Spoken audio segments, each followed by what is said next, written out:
Praise the lord. ప్రభువైన యేసుక్రీస్తు నామములో ఈ ఉదయకాలమందు మీ అందరికీ కూడా శుభం కలుగును గాక. ఈరోజు ఒక విధవరాలి ఆలోచన, సారేపతు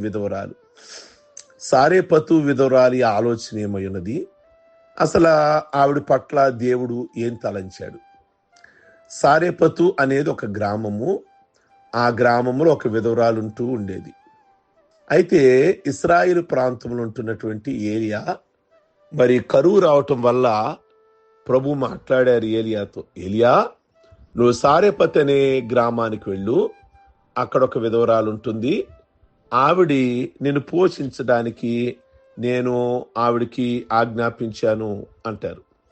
సరే, ఏలియా సారేపతు అనే గ్రామంలో ఆ విధవరాలైనటువంటి ఆవిడ దగ్గరికి వెళతాడు.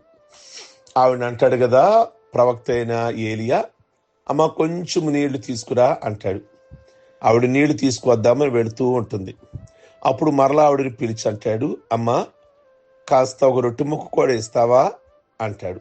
అది అసలే కరువు కాలము, దాదాపుగా భయంకరమైనటువంటి కరువు దినాలు. ఆవిడంటుంది, అయ్యా నేను నా బిడ్డ లాస్ట్కి కొంచెము నూనె ఉంది, ఆ కొంచెము పిండి ఉంది కనుక మాకు చెరుకొక అట్టు వస్తుందేమో, అవి చేసుకోవడానికి కొంచెము పొలలు తెచ్చుకుందాం ఏరుకుందామని వెళుతున్నాను. అంటే పొలలు కూడా లేవు కరువు వల్ల, అవి తిని మేము చనిపోతాం. ఇక మాకు నెక్స్ట్ డేకి ఇక మాకు ఫుడ్ అనేది లేదు, ఇదే లాస్ట్ ఫుడ్, అది కూడా చాలని ఫుడ్ అన్నట్లుగా విధవరాలు ఏలియాకి చెప్పుద్ది. ఏలియా అంటాడు, లేదమ్మా నాకు కాస్త అప్పము పెట్టు అంటాడు. ఆవిడ ఏలియాకి తీసుకొచ్చి అప్పం పెడుతుంది. అక్కడ జరిగిన ఆశ్చర్యం ఏంటో తెలుసా? ఏలియా అనే దైవజనుడికి ఎప్పుడైతే ఆవిడ పెట్టిందో ఆ నూనె గిన్నెలో తగ్గలేదు, పిండి కూడా తగ్గలేదు. ఒక పూటకు రావలసిన ఆహారం కరువు సంవత్సరాల వరకు కూడా, కరువు ఎంతకాలం అవుతుందో అంతకాలం వరకు అదే పిండిని దేవుడు ఒదిగిచ్చాడు, నూనెని సమృద్ధిగా ఇచ్చాడు. ఈవిడ ఆలోచన ఏమిటి? ఈ పూటకు మాత్రమే ఆహారము అనుకుంది. కానీ దేవుడు ఏమనుకున్నాడు?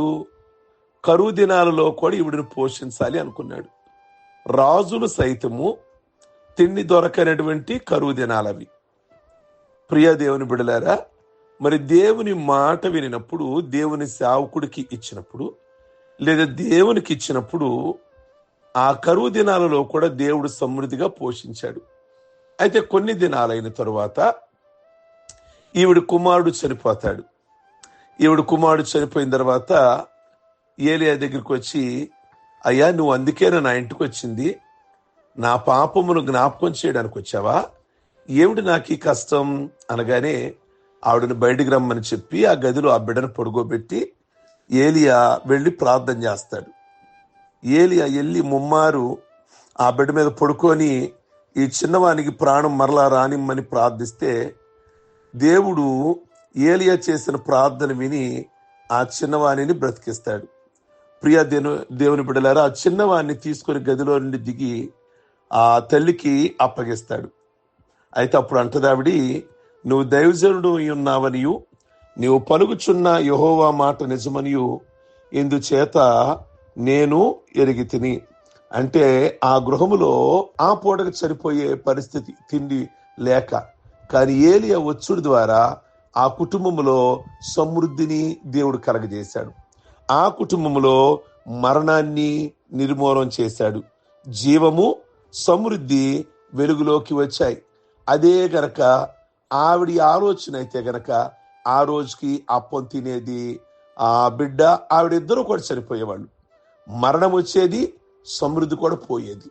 కానీ దేవుని చిత్తమును లోబడిన తర్వాత దేవుడు సమృద్ధినిచ్చాడు, ఇంట్లో జీవాన్ని ఇచ్చాడు. కనుక మన ఆలోచనలు కాదు, దేవుడు ఆలోచనలు ఏమై ఉన్నాయి మన ఫ్యామిలీ పట్ల, మన పట్ల దేవుని యొక్క ఉద్దేశాలు ఏమై ఉన్నాయి? దేవుని మాట మనం వినుచున్నామా? దేవుని మాట వింటే ఎంత ఆశీర్వాదం. పొట్టేళ్లు దేవుడికి అర్పించుడు కంటే దేవుని మాట వినుట శ్రేష్టం అని బైబిల్ సెలవిస్తుంది. కనుక ఈ ఉదయకాలం ముందు జ్ఞాపకం చేస్తున్నా, కేవలం దేవుని మందిరములో దేవుని సేవకుడికి ఇచ్చుడు ద్వారా కరువు దినాలలో వాళ్ళకి ఏ లోటు కూడా దేవుడు లేకుండా పోషించాడు. కనుక ప్రభువా, మా పట్ల మీ తలంపులు ఏమై ఉన్నాయి, మీ చిత్తం ఏమై ఉన్నాయి అని ఆ విధవరాలు దేవుని చిత్తాన్ని గమనించిన విధంగా మనం కూడా దేవుని చిత్తం గమనిద్దాం. సమూయేలు తర్వాత దేవుని చిత్తానికి లోబడ్డాడు.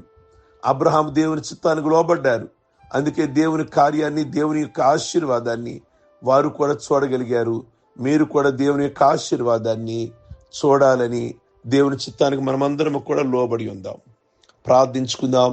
సర్వశక్తి కలిగిన తండ్రి, నిజంగా మీకు లోబడినప్పుడు సారేపతు అనే గ్రామంలో విధవరాలు ఆ ఇంట్లో సమృద్ధినిచ్చారు, మరణాన్ని నిర్మూలన చేశారు.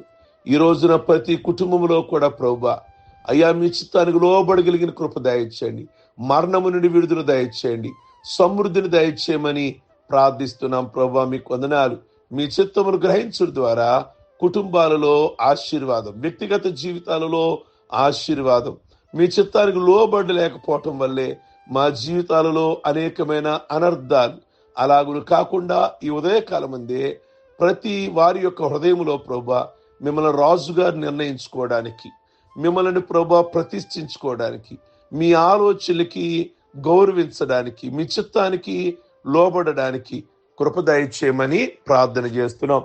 ఈరోజు పెళ్లి రోజులు, అలాగే పుట్టినరోజులు, అలాగే బాప్టిజం పొందిన రోజులు, అలాగే శుభకార్యాలు చేసుకుంటున్న బిడ్డలందరినీ కూడా ఆశీర్వదిస్తూ దీవిస్తూ వారి ప్రతి ప్రార్థనలకు కూడా ఈ నెలలో వారి జవాబును చూడడానికి దయచేయండి.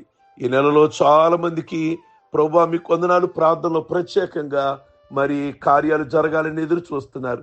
ప్రతి కుటుంబంలో కూడా మీ ప్రత్యేకమైన దీవెన ఆశీర్వాదాలు దయచేసి మీ నామమునికే మహిమ తెచ్చుకోమని యేసు పరిశుద్ధ నామములో అడుగుచున్నాం తండ్రి. ఆమేన్. God bless you. ఈ ఉదయకాలం ముందు మీ అందరికీ కూడా